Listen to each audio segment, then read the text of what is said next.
Hello everyone and welcome back to another video. My name is Matthew and today we're doing another figure comparison. Today we're doing a figure comparison between, I guess, the last of the versions for the legendary Godzilla, not counting 2014, which we have the original V1 Godzilla and of course, the evolved Godzilla bootleg from, well, AliExpress, I suppose. But he's supposed to be based off Godzilla Kong, the New Empire. We already did version 2 and version 3, so we're going to be comparing him with version 1. Couldn't think of it, he should have been first, but whatever. We're going to be doing another 7-rounder, skeleton paint articulation, size, accessories, price, availability, and packaging. And do keep it in mind that, there is again a lot of differences, so that's what we're going to be primarily focusing on. Starting off with the sculpted details and paint, again, they basically share the same mold. It's abundantly clear that this one, because I got this guy pretty good quality, because I remember there was a few of them that had like really bad painted gums and teeth and eyes. I got pretty good. Like, my copy's really well done. The eyes are centered properly, the gums are painted properly, the teeth are painted good, everything about it's pretty good. And then we have this guy who has, standard kind of charcoal black coloring for the base plastic, pink in the tongue, pink in the gums, literally all the same pink, no variety. Same type of eye placement. Well, not same type of eye placement, but the eye placement here is looking more forward in the socket.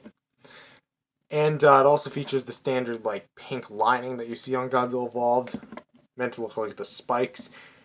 And also features some sculpted in teeth, but they are not painted. Versus this one, which pretty much has all of that painted in different colors too. So the tongue is a different color to the gums, and the overall detail of the head is very different as well. Like, we just have all this like different coloring on, especially like the spines, where this one's like pink, and then we have like the gills here highlighted. They're also highlighted on the original, but it's abundantly clear that the original just pulls it off a lot better than the version this bootleg does. Here we have the arms, and I gotta say, again, it's abundantly clear which one does it better, but it's not as clear cut as it once was. Here we have the version 1, where it actually does have a lot of this great sculpted details, and it honestly does a lot of things really right, and has a lot of paint varieties, because like the darks and the lights just highlighting it all together. And then you have the painted on claws, which could be a little bit better, maybe some more shading, because they are kind of just slapped on, but hey, that's alright for what was essentially a $20 figure.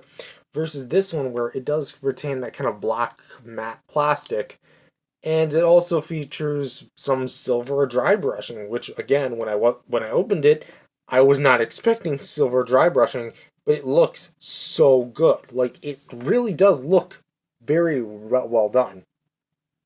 Here we have some of the sculpted details on the stomach and kind of like the groin and the front of the legs region. And again, the version 1 just does it like a bit more clean looking, and it just looks a lot more widespread and evened out, because you just have that like real olive green just highlighting all the signature bumps and details and crevices, and it looks really well put together, and actually has some dark highlights, or maybe that's just the base plastic. I think it's just the base plastic, and the olive green is actually the highlights, but it still looks really good either way. Here, however, again, it's like an opposite effect here, where it's darkened, and then it also has like the lighter kind of like dry brushing throughout the rest. But I will say again that it's a lot more better spread here than it is here, because here it doesn't have as much as it does here. You see that really thick patch of silver right between my fingers? Yeah, that's not too much on here. There's a little bit right there, but not too much. And next we're going to go on to the legs, which again, here we have a lot of the nicer details that are found on the body, as opposed to just being smoothed out, which I do appreciate. And I mean, at least it's not like the Playmates Godzilla, which is just all smoothed out anyway. it actually features a lot of the nicer sculpted details, and you can really just see all the nice bumps, cracks, and crevices with the darker plastic underneath and the lighter wash to give it to just give it this nice looking effect. And as well as the nails are just really painted well. A little bit of highlights would have been a little nicer, but I mean that's okay. Versus this one where we have a bit more of like that silver wash highlighting the much more darker plastic that's used. And while there's nothing on the claws themselves, the overall wash of the figure does not look bad in the slightest, honestly. And taking a look at the tails here, we can definitely see that again, the version 1, it just looks more quote unquote realistic. Because it just looks a lot better as far as like the application itself goes. The fins are just molded a bit nicer, and the paint's not as splotchy as compared to the pastry tail we have going on here. And it just overall just looks a lot better as opposed to like, well, just to give you guys a bit more, it actually goes all the way around. You do lose a bit of like the more caked up detail you see at like the top versus like the more tip of the tail, but it still looks really good. Versus this where it's all splotched on with white bits. Again, looks more like a pastry, like a cake or cupcake or whatever. And then you come down here, there's a bit of the pink sprayed over, and then you have more of the silver lining that goes on the bottom. Had it just been the silver lining, I think I would have been fine with that. But they went the extra mile to give this thing an honestly a not so well done pink. So honestly, it's fine for what it is.